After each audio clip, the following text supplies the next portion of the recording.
जय हिंद दोस्तों। स्वागत है आप सभी का मेरे YouTube चैनल तेरस डिफेंस एकेडमी एंड क्लासेस में। दोस्तों, आज का जो हमारा टॉपिक है वो है ह्यूमन स्केलेटन सिस्टम यानी मानव कंकाल तंत्र।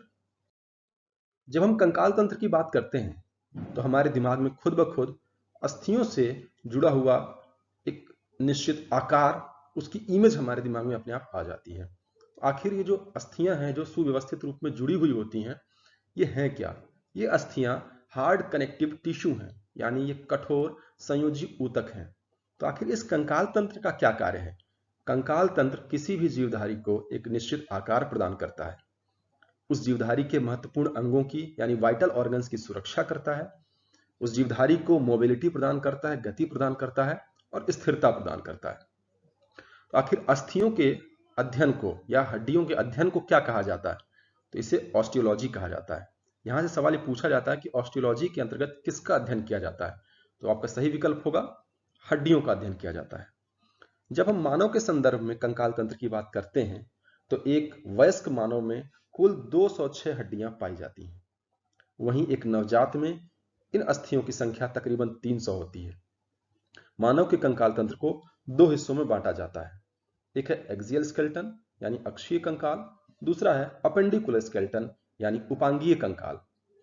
सबसे पहले बात करते हैं एक्सियल स्केलेटन यानी अक्षीय कंकाल की। शब्द से ही देखिए क्लियर है, एक्सियल यानी एक्सिस यानी धुरी का या अक्ष का निर्माण, यानी वह अस्थियां जो हमारे शरीर में धुरी का या अक्ष का या एक्सिस का निर्माण करती हैं, जिस पर पूरा शरीर टिका हुआ होता है, उसे एक्सियल स्केलेटन की संज्ञा दी जाती है। तो इसमें अस्थियां टोटल कितनी होती हैं, यह सवाल पूछा गया था कि एक्सियल स्केलेटन में कितनी अस्थियां पाई जाती हैं। तो आंसर होगा आपका 80। तो अगर एक्सियल स्केलेटन में 80 हैं तो अपेंडिकुलर में कितनी होंगी? जैसा कि मैंने आपको बताया कि एडल्ट में 206 हड्डियां होती हैं, तो एक्सियल में अगर 80 हैं तो अपेंडिकुलर में ऑब्वियसली 206 माइनस 80 126 हड्डियां होंगी। चलिए इस एक्सियल स्केलेटन की बात करते हैं कि ये एक्सियल स्केलेटन यानी हमारा अक्षीय कंकाल किससे किससे मिलकर बना होता है। तो मानव कंकाल तंत्र में जो एक्सियल स्केलेटन है, जो अक्षीय कंकाल है, वो मुख्य रूप से स्कल, थोरैक्स और स्पाइनल कॉलम यानी रीढ़ रज्जु से मिलकर बना होता है। चलिए एक एक करके देखते हैं इन्हें। सबसे पहले बात करते हैं स्कल की। स्कल यानी खोपड़ी। खोपड़ी में कुल 29 हड्डियां पाई जाती हैं, जिसमें क्रेनियम यानी कपाल में जो हमारे सिर का सबसे ऊपर वाला पोर्शन होता है, उसमें 8 हड्डियां होती हैं। चेहरे में 14 हड्डियां होती हैं। दोनों कानों को मिलाकर 6 हड्डियां, और एक गले में एक बोन पाई जाती है, एक हड्डी पाई जाती है जिसे हायोइड बोन कहते हैं, उसकी संख्या 1 होती है। तो ये कुल मिलकर 29 हड्डियों का निर्माण करती हैं। चेहरे में 14 हड्डियां, देखिए याद करने की सिंपल सी ट्रिक है। चेहरे में पहला जो अक्षर है वो च है, 14 में भी पहला च है, तो आप इसे याद कर सकते हैं। और कान में 3 हड्डियां होती हैं, मैलियस, इनकस, स्टेपीज। स्टेपीज जो होती है हमारे शरीर की सबसे छोटी और सबसे पतली हड्डी होती है। आप देखें कान का जो जनरली शेप होता है वो कुछ इस प्रकार से होता है, वो जैसे एक 3 के आकार की संरचना बनाता है। तो आप याद कर सकते हैं कि कान में इस प्रकार से 3 हड्डियां होती हैं और चेहरे में 14। अगला है हमारा थोरैक्स यानी वक्ष। वक्ष में कुल 25 हड्डियां पाई जाती हैं, जिसमें 24 पसलियां और एक स्टर्नम पाई जाती है। सवाल आता है कि मनुष्य के शरीर में कितनी जोड़ी पसलियां पाई जाती हैं? तो आपका आंसर होगा 12 जोड़ी यानी 12 पेयर्स। जब ही संख्या पूछेंगे कि कितनी संख्या है टोटल उसकी, तो उसका आपका आंसर होगा 24।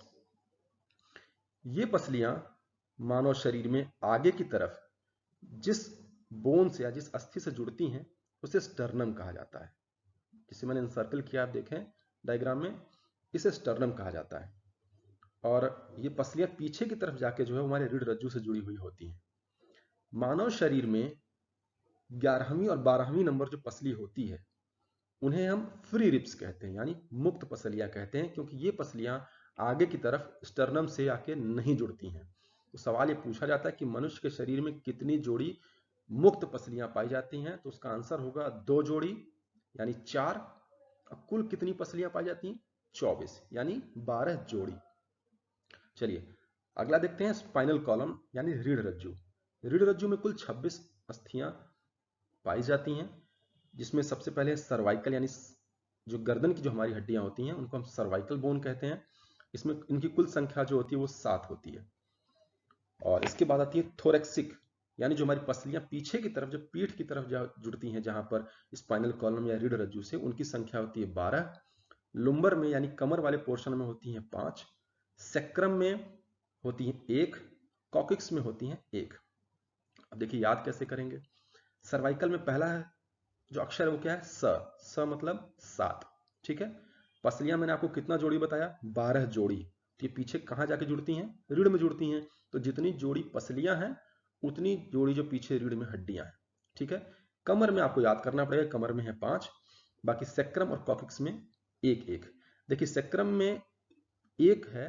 होता क्या है कि जो रीढ़ रज्जु होती है वो छोटी छोटी कशेरुकाओं से मिलकर बनी होती है, वर्टिब्रा से मिलकर बनी होती है। जब एडल्ट हो जाता है उस वक्त क्या होता है कि जो 5 वर्टिब्रा होती हैं सेक्रम वाली, वो आपस में फ्यूज होकर एक बोन का निर्माण करती हैं। और कॉकिक्स में 4 वर्टिब्रा मिलके एक बोन का निर्माण करती है, जिसे हम कॉकिक्स कहते हैं।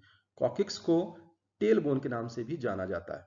ये सवाल पूछा जाता है कि मनुष्य के शरीर में टेल बोन किसे कहते हैं, तो कॉकिक्स को जो है हम टेल बोन कहते हैं। ठीक है, चलें आगे। अब बात करते हैं अपेंडिकुलर स्केलेटन की। तो मैंने आपको जैसे बताया था कि मनुष्य के कंकाल तंत्र को 2 हिस्सों में बांटा गया है। एक है एक्सियल स्केलेटन, दूसरा है अपेंडिकुलर स्केलेटन। कुल अस्थियों की संख्या 206 है एक वयस्क में।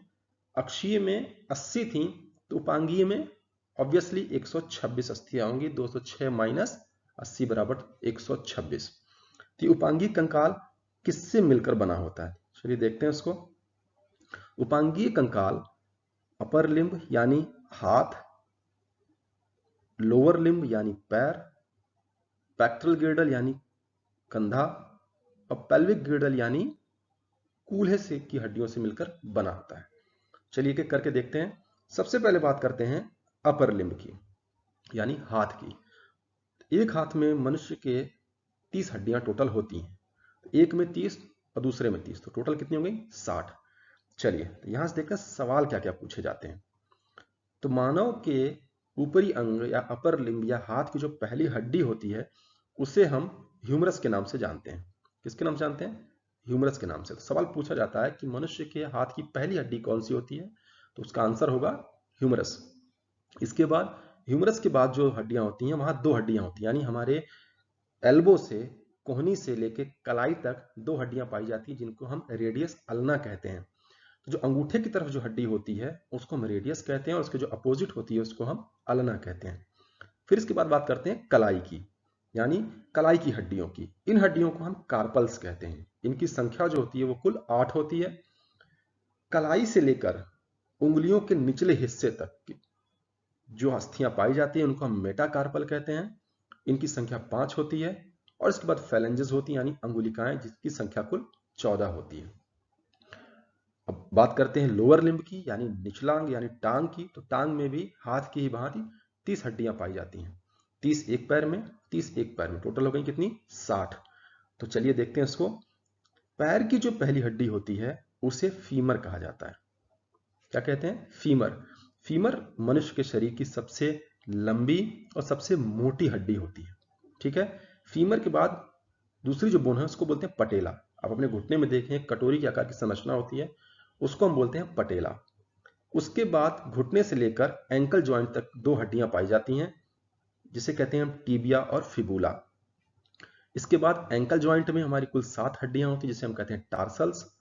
उसके बाद एंकल जॉइंट से लेके अंगुलियों के निचले हिस्से तक की जो हड्डियां होती हैं उनको हम कहते हैं मेटाटार्सल्स, और उन अंगुलिकों को फैलेंजेस कहते हैं, जिनकी संख्या 14 होती है। तो देखिए यहां से सवाल क्या पूछा जाता है कि निम्नलिखित में से कौन सी अस्थि अपर लिम्ब में पाई जाती है, यानी ऊपरी अंग में पाई जाती है। आपके पास ऑप्शन होगा फीमर, पटेला, टार्सल्स या ह्यूमरस। तो आपका क्या आंसर होगा? ह्यूमरस। सवाल ऐसे पूछ सकता है कि निम्नलिखित में से कौन सी पैर की हड्डी नहीं है, तो आपके पास ऑप्शन होंगे फीमर, पटेला, टार्सल्स या कार्पल्स। तो इसका आंसर होगा कार्पल्स, क्योंकि कार्पल्स जो है वो हाथ की हड्डियां हैं। तो आप ऐसे भी आज कर सकते हैं कार्पल्स यानी कलाई, क फॉर कार्पल, क फॉर कलाई, ट फॉर टार्सल्स। टार्सल्स कहां होती है? ट फॉर टांग में होती है। ठीक है, आगे बढ़ते हैं। अपेंडिकुलर स्केलेटन का जो तीसरा पार्ट है वो है पेक्टोरल गिर्डर यानी अंश मेखला। अगर जनरली बोले तो कंधे की बात हम करते हैं यहाँ पे, तो इसकी कुल 4 अस्थियां होती हैं। दाहिने तरफ देखेंगे आप तो सबसे पहले कॉलर बोन होती है जिसे क्लाविकल हम कहते हैं, और पीठ के वाले हिस्से की तरफ एक तिकोनी आकार की अस्थि होती है जिसे हम स्कैपुला कहते हैं। तो दाहिनी तरफ 2 और बाईं तरफ 2, टोटल हो गई कितनी, 4। इसके बाद बात करते हैं पेल्विक गिर्डल की यानी श्रोणि मेखला यानी कूल्हे की। इसमें 3 अस्थियां होती हैं, इलियम, इस्चियम, प्यूबिस। ये संयुक्त रूप से जो है 2 हिप बोन का निर्माण करती हैं। तो इस प्रकार अगर हम गिनती करें अपेंडिकुलर स्केलेटन में, तो हमारे हाथ में हो गई, दोनों हाथों में हो गई हमारे 60, दोनों पैरों में हो गई 60, 4 हो गई अंश मेखला में और 2 हो गई श्रोणि मेखला में। तो टोटल कितना हो गया ये, 126। चलिए आगे बढ़ते हैं। ये सवाल अक्सर एग्जाम में पूछे गए हैं, बहुत कंफ्यूजिंग होते हैं, तो देख लेते हैं इनको। सबसे पहले है लिगामेंट। हड्डी को हड्डी से जोड़कर कौन रखता है, लिगामेंट, यानी बोन को बोन से जोड़कर कौन रखता है, लिगामेंट। और मसल्स को बोन से कौन जोड़कर रखता है, टेंडन। तो आप सोचेंगे इसमें याद कौन सा करें, दोनों में से सिर्फ एक याद करिए। देखिए बायोलॉजी का क्वेश्चन होगा, जीव विज्ञान का सवाल होगा, तो उसमें टर्म्स जो होंगे या जो शब्द होंगे वो ऐसा नहीं होगा कि फिजिक्स या केमिस्ट्री के होंगे, वो होंगे बायोलॉजी के ही। तो आप दोनों में से कोई एक याद रख लीजिए। तो याद करने का ट्रिक याद रखिए, आप सिर्फ याद रखिए बीबीएल। बीबीएल यानी बोन टू बोन को कौन जोड़ रखता है, लिगामेंट जोड़ के रखता है। तो ऑब्वियसली जब मसल को बोन से जोड़ने की बात आएगी तो आप लिगामेंट का जो अपोजिट है यानी जो टेंडन है उस पर आप टिक लगा सकते हैं। आगे चलते हैं। अब बात करते हैं जॉइंट्स की यानी जोड़ों की, जिन्हें आर्टिकुलेशन भी कहा जाता है। तो मानव का जो कंकाल तंत्र है इसमें कई प्रकार के जोड़ पाए जाते हैं। इसमें पहला है इमूवेबल जॉइंट्स, दूसरा स्लाइटली मूवेबल जॉइंट्स और लास्ट है मूवेबल जॉइंट्स। सबसे पहले बात करते हैं इमूवेबल जॉइंट्स की यानी अचल संधियों की। देखिए शब्द से क्लियर है, इमूवेबल यानी वो मूवमेंट नहीं कर सकता, यानी वो चल नहीं सकता। इस तरह की संधियों को क्या कहा जाता है, इमूवेबल जॉइंट्स कहा जाता है। ये कहाँ पाई जाती हैं, ये हमारे स्कल में जो क्रेनियम वाला पोर्शन है, कपाल वाला जो पोर्शन है जहां पर 8 हड्डियां मैंने आपको बताया था, फ्रंटल, पेराइटल, टेम्पोरल, ऑक्सीपिटल, एथनॉइड और स्फेनॉइड, इन 8 हड्डियों की जो ज्वाइंट्स हैं ये इमूवेबल होते हैं यानी अचल होते हैं। स्लाइटली मूवेबल किसे कहते हैं, यानी आंशिक रूप से चल संधियां कहां होती हैं, कि ऐसी संधियां जो ना तो पूरी तरह से अचल हैं ना तो पूरी तरह से चल है, यानी वो उसके बीच की कंडीशन में है। इस तरह के ज्वाइंट्स को हम क्या कहते हैं, स्लाइटली मूवेबल ज्वाइंट्स कहते हैं। इसका बहुत बेहतरीन एग्जांपल है स्पाइनल कॉलम यानी हमारी रीढ़ रज्जु। अगला जो हमारा ज्वाइंट है वो है मूवेबल ज्वाइंट्स। यहां से सवाल देखिए बहुत पूछे जाते हैं। पहला जो मूवेबल ज्वाइंट है वो है बॉल एंड सॉकेट ज्वाइंट, यानी इसे हिंदी में कंदुक खलिका संधि कहते हैं। इसमें होता क्या है कि इसमें से एक हड्डी जो होगी उसका जो एक सिरा होगा वो गोल होगा पूरी तरह से, और जो दूसरी अस्थि होगी या दूसरी हड्डी होगी उसका जो सिरा होगा वो कनकेव होगा यानी गुफा के आकार का होगा। तो इसमें ही आके पहली बोन का जो गोल सिरा है वो आकर फिट हो जाता है, और इस तरह के जो ज्वाइंट्स में मूवमेंट जो होता है वो मैक्सिमम होता है बॉल एंड सॉकेट ज्वाइंट में। इसका एग्जांपल है जैसे आपका शोल्डर ज्वाइंट हुआ या हिप ज्वाइंट हुआ। दूसरा है सैडल ज्वाइंट। अगर हम अपने अंगूठे के मूवमेंट को देखें तो ये कहीं ना कहीं पूरी तरह से मूवमेंट नहीं कर पाता है, यानी ये एक ट्रांजिशनल स्टेट है बॉल एंड सॉकेट ज्वाइंट की यानी कंदुक खल्लिका संधि और हिंज ज्वाइंट यानी कब्जा संधि के बीच की। ठीक है, क्योंकि इसमें मूवमेंट जो मोशन की जो रेंज है वो है तो, but ball and socket joint से कम है लेकिन हिंज ज्वाइंट से ज्यादा है। अगला है हिंज ज्वाइंट, यानी इसे हिंदी में कब्जा संधि भी कहते हैं। जैसे दरवाजे का जो कब्जा होता है वो मूवमेंट को सिर्फ एक ही एक्सिस तक रखता है, यानी वो चारों तरफ नहीं घूमता। जैसे एग्जांपल देख लीजिए आप अपनी एल्बो यानी अपने कोहनी को देखें आप, मूवमेंट एक ही एक्सिस में हो सकता है यानी ऊपर की तरफ। ऐसा नहीं है कि आपकी का जो हाथ है यानी जो आपकी रेडियस अल्ना है वो पीछे की तरफ नहीं मुड़ सकती हैं। उंगलियों को आप देख लें, आप पीछे की तरफ नहीं कर सकते, अपनी हथेली की तरफ ही उन्हें मोड़ सकते हैं। घुटना भी जो है आप वो पीछे की तरफ फोल्ड कर सकते हैं, आगे नहीं फोल्ड कर सकते हैं। तो इस तरह के जो ज्वाइंट्स होते हैं इनको हम हिंज ज्वाइंट या कब्जा संधि कहते हैं। पीवट ज्वाइंट, पीवट ज्वाइंट का मतलब होता है कि इस तरह के जोड़ में जो अस्थियों का मूवमेंट होता है या बोन्स का जो मूवमेंट होता है वो एक ही एक्सिस के चारों तरफ होता है। जैसे गर्दन का एग्जांपल लीजिए, गर्दन में क्या है कि हम उसे या तो लेफ्ट कर सकते हैं या तो राइट कर सकते हैं, या तो डाउन कर सकते हैं या तो अप कर सकते हैं, लेकिन इन दोनों मूवमेंट को हम एक साथ नहीं कर सकते। बट जिस भी एक्सिस में करेंगे वहां पे वो पूरा मूवमेंट कर सकते हैं। तो इस तरह के ज्वाइंट्स को क्या कहते हैं, पीवट ज्वाइंट कहते हैं। अगला जो हमारा ज्वाइंट है वो ग्लाइडिंग ज्वाइंट। कलाई की जो हड्डियां हमारी हैं, जिसका नाम मैंने आपको बताया था कार्पल्स, जो 8 होती हैं, इन हड्डियों के अंदर जो ज्वाइंट है इसको हम ग्लाइडिंग ज्वाइंट कहते हैं, क्योंकि इस तरह के ज्वाइंट्स में हड्डियां किसी फ्लैट सरफेस पे ग्लाइड करती हैं। ठीक है। इसके बाद जो लास्ट ज्वाइंट है वो है कॉन्डिलॉइड ज्वाइंट। इस तरह के ज्वाइंट्स में होता क्या है कि बॉल एंड सॉकेट ज्वाइंट जो मैंने आपको बना रखा है यहाँ पे, होता इसी प्रकार का है, लेकिन ये जो बोन का जो गोल हिस्सा होता है ये एक्चुअली गोल ना होके इलिप्टिकल होता है, यानी दीर्घवृत्ताकार होता है, जिससे मूवमेंट होता है लेकिन बॉल एंड सॉकेट जॉइंट की कंपेरेटिवली जो है वो कम होता है। जैसे जो इंडेक्स फिंगर का जो बेस है उसको देख लें आप, या फिर जो हमारी रेडियस बोन है, जो हाथ की हमारी रेडियस बोन है, उसके साथ में जो कार्पल बोन्स हैं, उनमें जो जॉइंट है उसे हम कॉन्डिलॉइड जॉइंट कहते हैं। लास्ट में कुछ याद करने के कुछ विशेष बिंदु हैं। कैल्शियम और फास्फोरस हड्डी के मुख्य घटक हैं। एक्चुअली हड्डी का जो मुख्य घटक है वो कैल्शियम फॉस्फेट है, तो इसमें जो मेन एलिमेंट है वो कैल्शियम और फास्फोरस है। इसी वजह से रात्रि के समय जब किसी डेड बॉडी को या किसी मृत शरीर को जब जलाया जाता है तो कुछ वो हल्का सा चमकता हुआ प्रतीत होता है, ये फास्फोरस की वजह से ही होता है।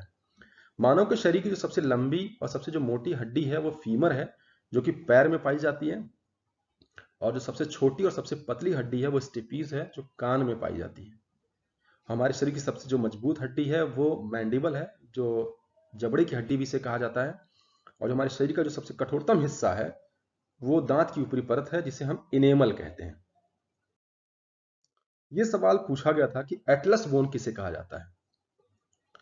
तो वो बोन जो खोपड़ी यानी स्कल को स्पाइनल कॉलम से जोड़ती है उसे हम एटलस बोन कहते हैं। ये एक्चुअली क्या है, जो मैंने आपको स्पाइनल कॉलम में बताया था, सर्वाइकल में जो 7 बोन बताई थी उसमें से जो पहली बोन होती है, सर्वाइकल की पहली बोन होती है, उसी को एटलस बोन कहते हैं। ये सवाल एग्जाम में पूछा गया था कि क्लेविकल को किस नाम से जाना जाता है। तो क्लेविकल जो अंश मेखला की एक हड्डी है उसको कॉलर बोन के नाम से भी जो है हम जानते हैं। एक टर्म है ऑस्टियोपोरोसिस, यानी पोरस बोन। ये एक ऐसी स्थिति है जिसमें हड्डियां कमजोर हो जाती हैं और भंगुर हो जाती हैं। भंगुर का मतलब है कि वो जल्दी डैमेज हो जाती हैं, और जो बोन डेंसिटी है, अस्थि का जो घनत्व है, वो कम हो जाता है।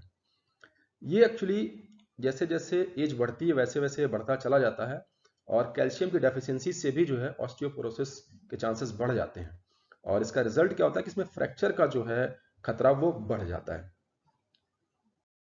तो यहाँ तक मैंने मानव कंकाल तंत्र से जुड़े हुए समस्त बिंदुओं को कवर करने की कोशिश की है, और अगर आपको ये वीडियो अच्छा लगा हो तो वीडियो को लाइक करें, कमेंट करें और चैनल को सब्सक्राइब करें। Thank you. जय हिंद।